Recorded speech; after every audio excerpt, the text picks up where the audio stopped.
How do empires die? It's a painful question that is surprisingly well understood and one that can give us insights into where we're headed today. More often than not, it's not a political event, a war, or a natural disaster that sparks the end. The most common catalyst is rooted in economics, and today we find ourselves flirting with the same danger that brought down many of history's greatest civilizations. In today's video, we look into the growing belief that the United States is crumbling, observing this view through the prism of economics, specifically its currency, which acts as the lifeblood of any empire. Now, before you write this video off as a fear-mongering showpiece intended to cash in on the most profitable human vulnerability there is, fear and the unknown, please take a minute to acknowledge that this is an opinion shared by countless prominent investors and economists, including Ray Dalio, Jeremy Grantham, and many others. It's not something that is invented out of thin air by a faceless YouTuber. For example, Charlie Munger, Buffett's right-hand man, has stated many times that the West has passed its peak.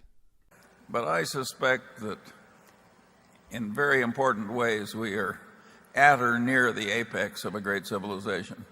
Now, it's not just Charlie being pessimistic. There are very valid reasons why someone would say something like this. We can study history to find the obvious clues. We know in the past that when a nation state begins to devalue its money, it marks the beginning of its slow death. That's just a reality based on dozens of observations from the past. For example, Roman coins started off at nearly 100% silver. Over time, as the Romans stretched their empire, feeding the ever-expanding balance sheet, the coin's silver content slipped to nearly zero, becoming essentially a piece of aluminum foil. This economic fact coincided with the fall of the Roman Empire. That's just one instance, but history shows us that who controls the wealth controls the world. Billionaire Ray Dalio has written extensively on this subject, summarizing his findings in his new book called The Changing World Order. He argues that when you run large deficits, financing them through money printing, you eventually run into problems with nasty inflation. And from what we've seen throughout the civilized world for the past 2,000 years, when inflation appears and the masses begin to lose trust in the currency, there is a strong correlation to internal conflict, massive wealth gaps, and even revolution. Now, you may be saying to yourself that such an event is far from the realm of possibility in today's America, but I wouldn't be so optimistic given some recent changes. We all know there are moments in history when world order changes and the keys of power are handed from one nation state to another. For example, in 1945, the United States was the big winner of World War II.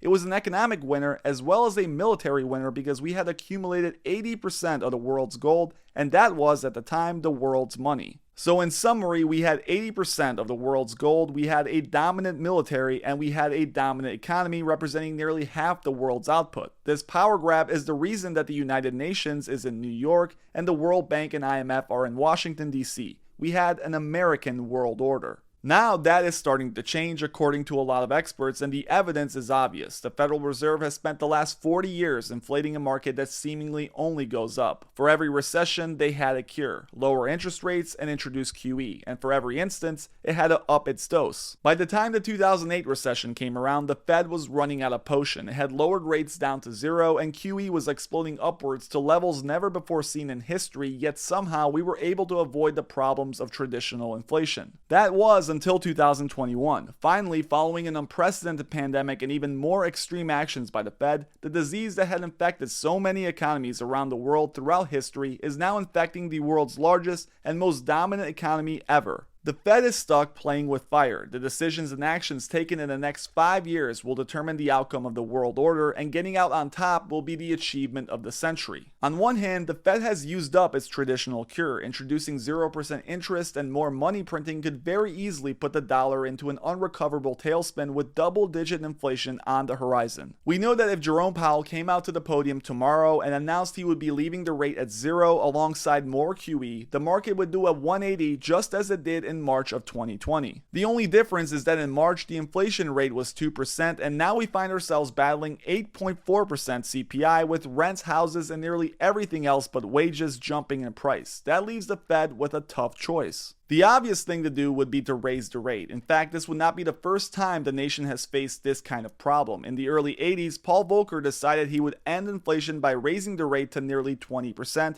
putting the country into a recession, introducing short-term pain for long-term prosperity, and his radical plan worked. But today, the environment has changed. You see, when Volcker made his move, interest rates were already at 9% and markets were functional. Today, our markets are so sensitive to interest rate changes that they have proved that even a tiny 0.25% rate change was enough to push the S&P 500 into a bear market. If Powell did something drastic, the economy would very likely be decimated. Just for some perspective, if we look back at 1980, the year that many claim we defeated the Great Inflation, Volcker raised the rate 5 times, going from 9% to 19% in 12 months. Now, given the fact that our economy can barely eat a 0.25% punch, a Volcker-like rug pull would presumably end in an economic catastrophe. Not to mention that back in 1980, our government debt was financed via 30-year treasury bills which had a low fixed rate. Today, our massive debts are financed via T-bills, essentially putting US debt on a variable plan. This means that even a small but sustained jump in interest rates would have severe consequences. According to the Congressional Budget Office, the average interest rate paid on the national debt in 2021 was approximately 1.5%, historically a very low figure. As interest rates rise, so will the interest paid on newly issued Treasury securities. While this is happening, our national debt is exploding. If we get back to a 5.4% average, which is far from inconceivable, interest on the debt would cost American taxpayers $1.4 trillion, twice the budget of the Defense Department. That is a major debt crisis, and it adds just another layer of complexity to Jerome Powell's decision making. In reality, he's only got 2 choices: remove the inflation but destroy the economy and put us on a path towards a debt crisis, or keep the party going by lowering rates but allowing inflation to spiral out of control. Both seem like a death sentence, and the hope for a soft landing or a situation where we calm inflation while keeping the economy afloat is nearly impossible to imagine. To end with a positive note, I'll say this. In November of 1942, the United States had 17% inflation. At the same time, Germany had taken over the vast majority of Europe and was 19 miles from Moscow. The situation was grim, but had you put $10,000 into an index fund at the time, it would be worth $51 million today. Since that time, Americans have seen 14 US presidents, a world war, 9/11, and the Cuban Missile Crisis. The only thing you had to believe in 1942 is that America would win the war and that America would progress as it has ever since 1776. So as Warren Buffett has stated many times in the past, America always finds a way despite the terrible headlines and the often dire circumstances. Thank you guys for watching. As always, please make sure you hit that like and subscribe button if you enjoyed it.